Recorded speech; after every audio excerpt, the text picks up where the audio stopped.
أعوذ بالله من الشيطان الرجيم.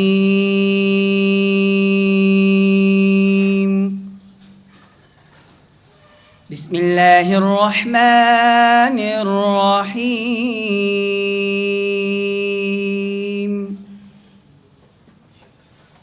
تبت يدا أبي لهب